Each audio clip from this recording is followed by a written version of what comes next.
¿quién le pide a la ONU rendición de cuentas? Es imposible. Y lo otro es que no son actos públicos. Lo más importante que surge de Naciones Unidas surge de una sala de negociación que está en Naciones Unidas, en Nueva York. Lo mencionas y lo escribes en tu libro. Así es, está en Naciones Unidas y ahí es una sala privada, secreta. Allí se acuerda, entran, atención, porque esta es la hibridación. Inclusión, democracia. Sí. ¿No? No, pero esos son farsas. Esos son artificios, farsas. Claro. Son artificios. En esa sala secreta entran los burócratas globales, los agentes globales de la ONU, las ONGs que fueron habilitadas como poderes de gobernanza global a partir de la misma Carta Constitutiva de la ONU. Entonces, toda esa dinámica, ni vos ni yo entramos ahí, el ciudadano normal. A ver, esto es muy simple, la gente que nos está viendo. ¿Alguna vez votaron por alguien que tome decisiones en la ONU? ¿Ustedes saben, por empezar, quiénes toman decisiones en la ONU? OMS. La OMS, uno de sus principales donantes, por ejemplo, es el señor Gates. Yo he contado, a ver, esto me llevó todo un día de trabajo muy arduo, conté una por una las donaciones de la fundación de Gates a la OMS y el número final era 599 donaciones multimillonarias. Estamos hablando de muchos miles de millones de dólares que le ha dado Gates a la OMS para conducir sus destinos. Vamos, no seamos tontos. Privatización de poder político. Es una privatización y vaya de qué poder político. Del poder político que refiere a la salud, que es la religión del siglo XXI. Exactamente. Entonces, hoy, por ejemplo, el señor Gates tiene más influjo sobre la OMS que cualquiera de nuestros estados, más aún que cualquier estado europeo, más aún que cualquier estado asiático. Más aún que Tedros Adhanom. Exactamente. Tedros le rinde cuentas a Gates. Le rinde cuentas no al porque revés. es que es su principal donante. Ahora, esta gente se articula a continuación en un lugar todavía más exclusivo. Claro, porque la ONU sigue teniendo visos de publicidad, porque los vemos ahí reunidos en una asamblea general. Ahora, hay un lugar más exclusivo, que se llama Foro Económico Mundial. Ahí se da la entera privatización de lo que ellos llaman gobernanza global. Ahí es donde se cocinan las agendas y después se transportan hacia Naciones Unidas para que Naciones Unidas le dé ese viso de legitimidad, porque lamentablemente se nos ha introducido el chip de que Naciones Unidas es una construcción fabulosa, necesaria, que hace un trabajo excepcional. Y ahí tenés entonces que vos, para entrar en el Foro Económico Mundial, tenés que tener un nivel que el 99,99% no lo tiene. Se pagan membresías millonarias. No todas las membresías además te permiten los mismos accesos. Obvio. Porque hay algunas membresías que pueden ser afrontables por empresas grandes, pero eso no te hace entrar a los cuartos donde realmente se cocina la torta, ¿no? No, pero es todo un tema, la cantidad de gasto que hay, lo que gastan en fiestas, en recepciones, ¿no? Contratando chalets durante una semana por $1,500,000, ¿no? El uso de helicópteros por un viajecito de 15 minutos a $10,000, $15,000.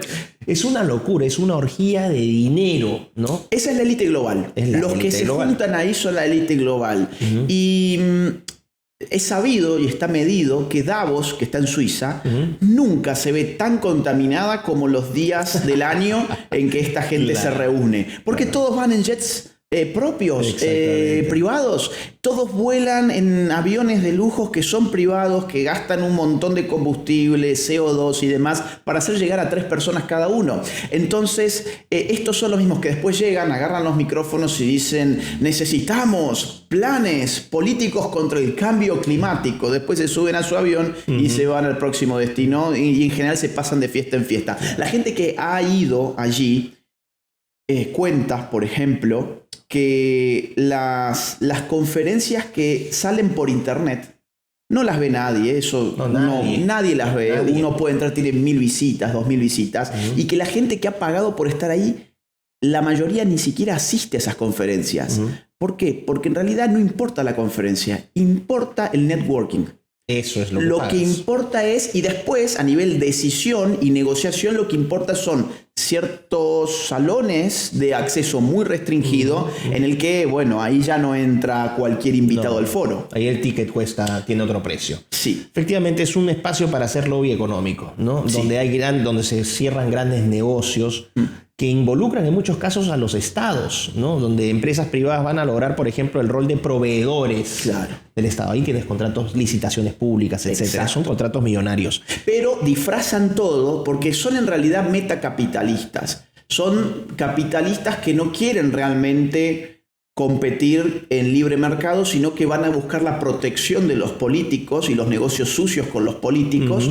Y estos metacapitalistas lo que hacen es incluso levantar barreras para la competencia de los demás.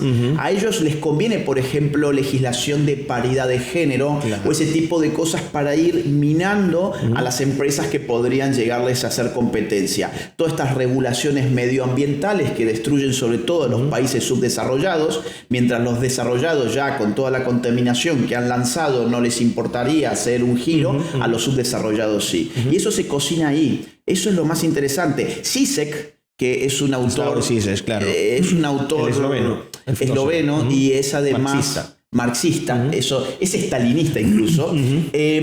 Zizek hace ya muchos años se agarraba la cabeza y decía: hemos pasado de las manifestaciones antiglobalización que se hacían, por ejemplo, en Seattle en los años 90, hemos pasado a que los mismos actores políticos económicos globales sean los que financian los tiquetes de ida y vuelta y hoteles de lujo, incluso caché, para los militantes antiglobalización de los años 90. ¿Qué quiere decir Zizek con esto? Oigan, estos metacapitalistas se limpian la cara, ¿sí? Se renuevan usando a esos militantes izquierdistas tipo Greta Thunberg y ese tipo de gente. Es muy interesante, ¿no? Estos sujetos han aprendido, el primer sujeto que en realidad recurrió a la filantropía como una forma de lavarse la cara fue John D. Rockefeller.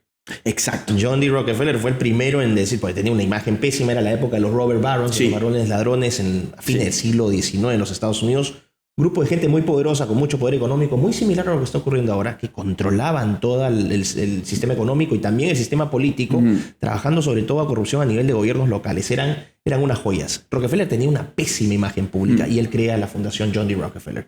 De ahí han aprendido Gates y todos los demás a crear estas fundaciones filantrópicas. Es terrible porque, como tú bien decías, no rinden cuentas a nadie y ellos se han convertido en grandes agentes del poder global.